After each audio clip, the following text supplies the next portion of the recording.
Hi పిల్లలు, welcome back to our channel. ఈరోజు మన వీడియోలో తిథులు అంటే ఏమిటి, పక్షములు అంటే ఏమిటి, పక్షములు ఎన్ని, అవి ఏవి చూద్దాం. ఓకేనా.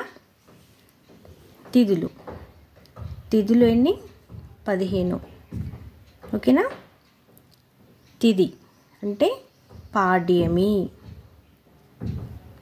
విద్య, తదియ, చవితి, పంచమి, షష్ఠి, సప్తమి, అష్టమి, నవమి, దశమి, ఏకాదశి, ద్వాదశి, చతుర్దశి, పౌర్ణమి, అమావాస్య. ఓకే, వీటిని మనము తిథులు అంటాము. తిథులు ఎన్ని? మనకి 15 ఉంటాయి తిథులు. నెక్స్ట్ వచ్చేసి పక్షములు. పక్షము అంటే 15 రోజులు. ఓకేనా. వీటిలో శుక్లపక్షము, కృష్ణపక్షము అని అంటారు. 2 శుక్లపక్షము. శుక్లపక్షం ఎన్ని రోజులు ఉంటుంది? మనకి 15 రోజులు. అంటే 15 డేస్ శుక్లపక్షం ఉంటుంది, 15 డేస్ కృష్ణపక్షము ఉంటుంది. ఓకే.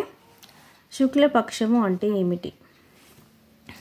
శుక్లపక్షము అంటే పాడ్యమి నుండి పౌర్ణమి వరకు. అర్థమైందా? పాడ్యమి నుండి మనకు ఫస్ట్ ఏమొస్తుంది? పాడ్యమి, విద్య, తదియ ఇవి వస్తాయి కదా. పాడ్యమి నుండి నెక్స్ట్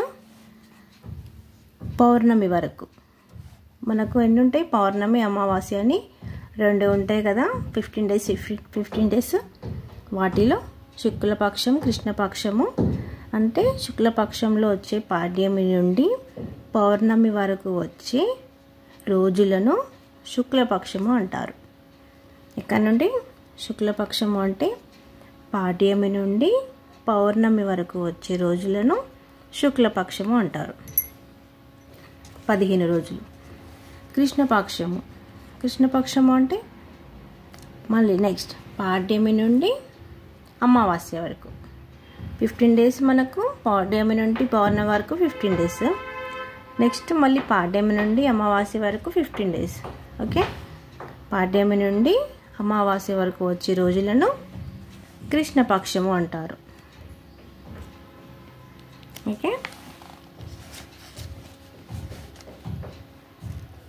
తిథులు 15, పక్షములు 2. Okay friends.